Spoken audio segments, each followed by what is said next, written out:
I'm the guy who calls the ambulance and the cops, okay? I hit you with the Narcan. I keep you alive till they show up.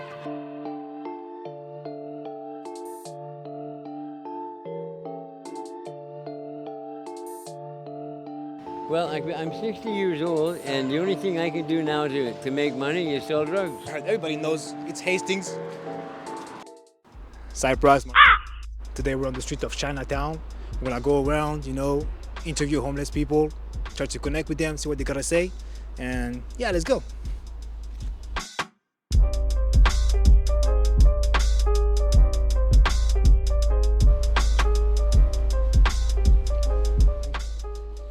Alright, man. I see you got a whole out there, man. So tell me about yourself a little bit, your background and everything. Well, I'm 57. I grew up in Manitoba. I spent 20 years of my adult life in prison. So I retired from crime, and now I hang out in a place up in Granville and come down here and try to make a couple bucks every while. What landed you in prison in the first place? Armed robbery. My name's Elizabeth. I was molested by my own brother, and when I told my family about it, I got called a liar. Not being able to trust my own family and think that they always just think that I'm lying, right? And that also brought me into addiction, right? Nice to meet you, I'm Matt. Where are you from, like? I'm from Vancouver. I've died twice.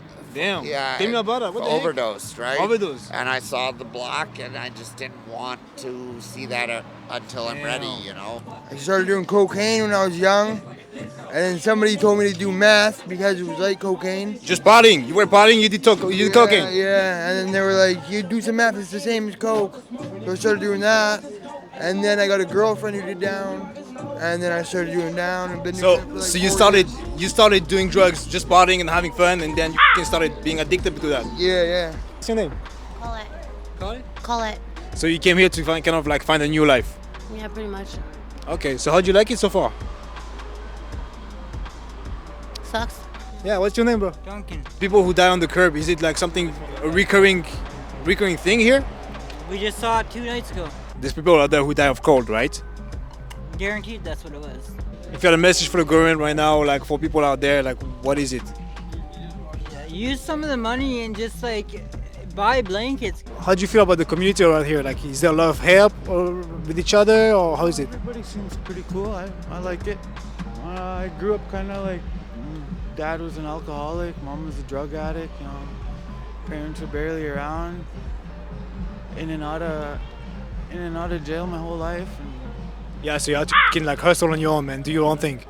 basically raised myself since I was like 13. Every baby that's born, they don't go, oh, hey, I want to do drugs when they're born, right? There's something majorly traumatic happens to them, and it's hard for them to. They look at the world like, why? Like they're just, why? What's the point? No, tell me, you went to prison for 5 bottles of whiskey.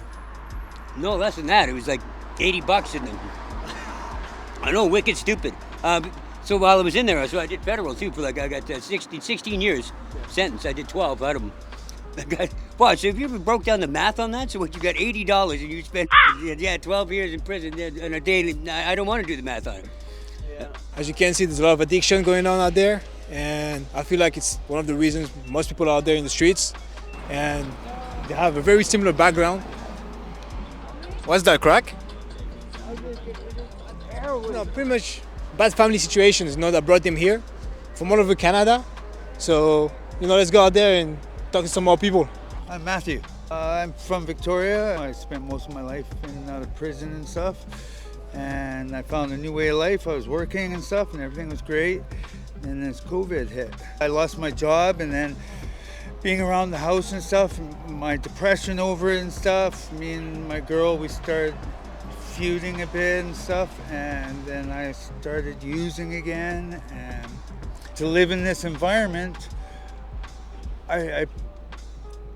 for me, I have to use just to numb myself. I see what you mean. You're using to cope with the environment you're living. With all this, yeah, because this is not me anymore. Maybe 10 years ago, this was me.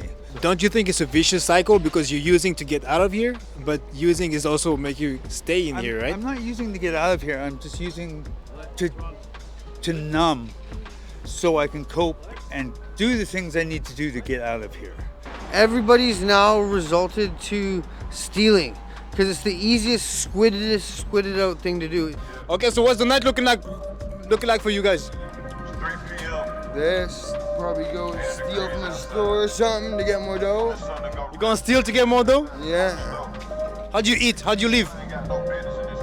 I steal food too. How do you survive on a daily basis? How do you get food? How do you get, I have to steal from stores. Yeah. They're thieving to survive. What about food? Do you get to eat every day? The food actually, that's the one thing that is actually pretty good. Carnegie Hall, they serve good, healthy food. The chefs there, I think, are the best. And I've got rice and potatoes and stuff like that. So I'm able to cook. Do you get food every day? Oh yeah, I eat really good. I just find my food. You find your food? Or I either buy it or find it. I don't like buying food that much, you know. For sure. It's crazy But expensive. it's like, it is expensive, and it's like, but there's plenty of places to get food out here. You know, the churches, the Sikhs that come down here and feed everyone, Muslim community, like, it's like, you know, like, often I just like find my food, you know, whether it's in the trash or whatever, you know. It's like, but anyway, the food comes, then you eat, you know. We love these folks. We love them so much. So we want to spend time with them so we can give them at least something to drink. It's so cold outside. I know, man. And we thought that it's a very good thing if we can have some cup of coffee, some hot chocolate, some donuts. Why not? Lots of people donate, like just, you know, every day. The church, the Muslims, the Sikhs. Citizens, like churches come and so there is some people that care. Oh, sorry. Thank you. Thanks. She just gave you that for free? It depends on who you meet. Yeah. Oh, and did she just give you dog food for free? Yes. Yeah. It depends on who you meet. That some people help each other, and then some people use each other. Okay, how is it living over there? It's okay. It's okay? Only thing about down here, it's a rough part of town. You gotta have a lot of street smart and take care of yourself and watch your surroundings. I love this area. I love it. This is my area. I love it down here, man. Yeah, you love it here? I love it here, man. It's a great area to be. If you know a lot of people, and if you don't have problems with people, it's a good place to live. They're not bad people. They're just, they have addictions and stuff, and they don't want it. They don't wake up every morning and say, I'm going to be an addict.